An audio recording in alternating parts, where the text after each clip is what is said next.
Bienvenue à tous sur le podcast de Philippe. On plonge aujourd'hui dans un sujet qui fascine autant qu'il inquiète. Oui. Est-ce que l'intelligence artificielle est vraiment en train de rattraper l'intelligence humaine? Ah, la grande question. On se penche sur le cas de 3, Oh. ce système développé par OpenAI. Hmm. Il a réussi le test RRC AGI avec un score incroyable, 85%, comparable à la moyenne humaine. C'est fou quand même. Oui. On va essayer de décortiquer ce test, comprendre comment 3 fonctionne. D'accord. Et surtout, on va se demander, est-ce qu'on est vraiment à l'aube d'une nouvelle ère? Une ère où les machines pourraient régler ou même dépasser l'intelligence humaine. Accrochez-vous. La plongée s'annonce profonde.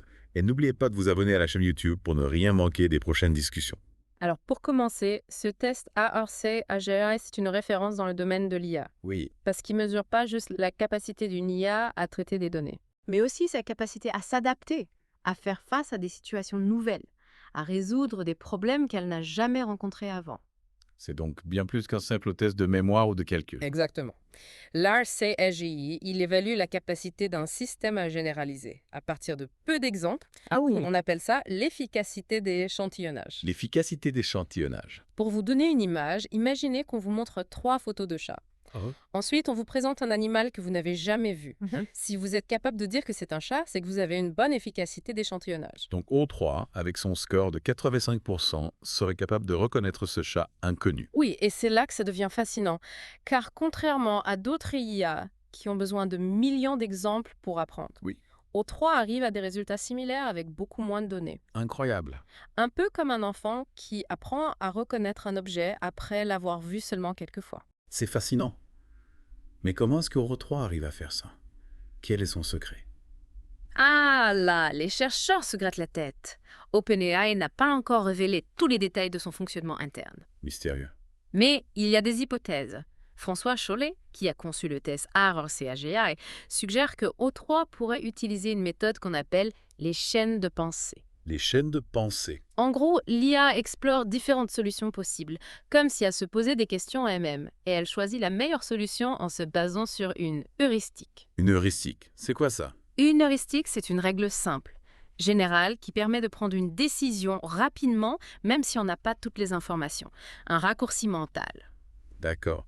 Donc O3 ne se contente pas de suivre des instructions à la lettre. Il est capable de raisonner, de s'adapter à des situations imprévues. Oui, et c'est cette capacité d'adaptation qui nous amène à la grande question. Laquelle?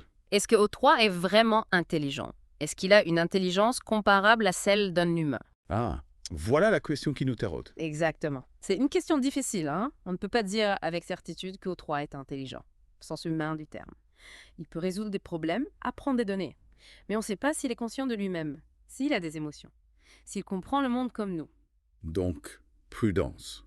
Avant de crier victoire et de dire que l'IA a rattrapé l'humain. Oui, absolument.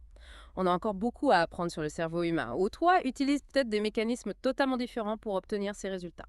Imaginons, juste pour un instant, que O3 puisse vraiment penser comme un humain. Oui. Quelles conséquences? Ah ça!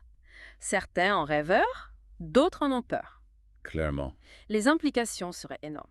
Des machines capables de raisonner, de créer, de décider toutes seules. Oui. Tout serait bouleversé. Le travail, l'éducation, la santé, la justice, l'art. Rien ne serait épargné. On entend beaucoup parler des dangers de l'IA, Oui, qu'elle devienne incontrôlable, qu'elle nous domine, qu'elle nous remplace. Est-ce que ces craintes sont justifiées? il ne faut pas tomber dans la science-fiction. L'IA, c'est un outil. Comme un marteau, on peut construire une maison. On peut aussi faire mal avec. C'est une question d'usage. Tout dépend de comment on la conçoit, comment on la programme, comment on l'encadre. Donc la responsabilité est entre nos mains. On doit s'assurer que l'IA reste au service de l'humanité.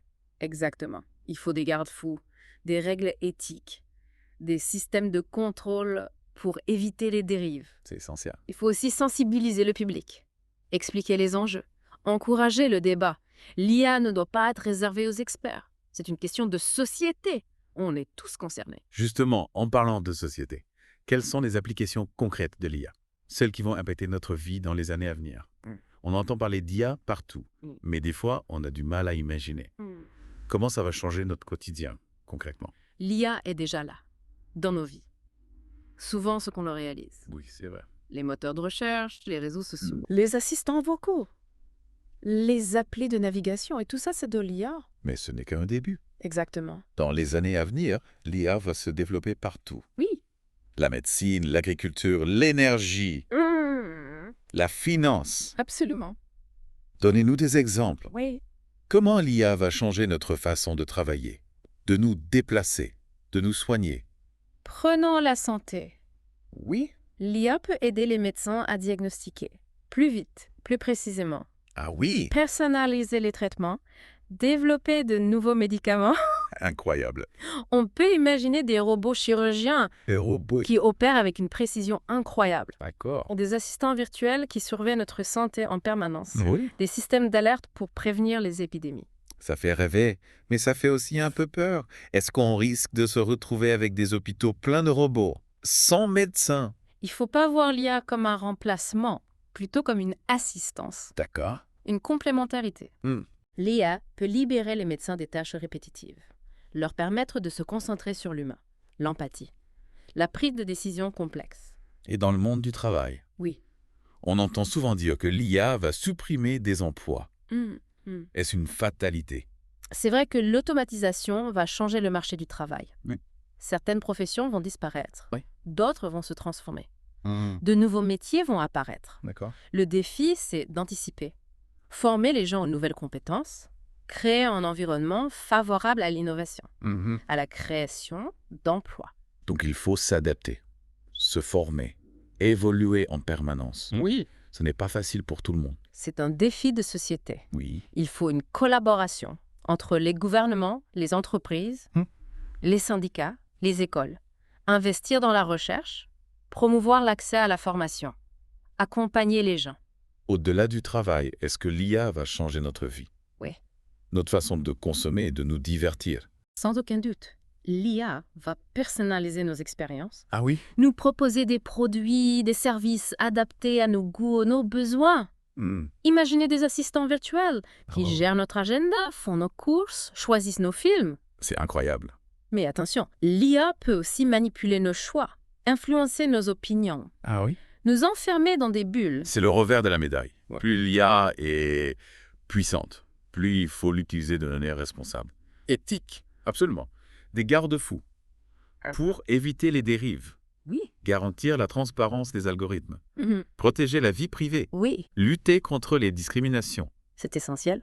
L'IA est un outil puissant. Oui. C'est à nous de décider pour le meilleur ou pour le pire. Ouais. Merci pour ces perspectives. L'IA, c'est fascinant, complexe. Il faut s'informer, se questionner, participer au débat. L'avenir de l'IA, c'est l'avenir de l'humanité. Merci à tous de nous avoir écoutés. N'hésitez pas à vous abonner à notre chaîne YouTube pour ne rien manquer des prochains épisodes du podcast de Philippe. À bientôt.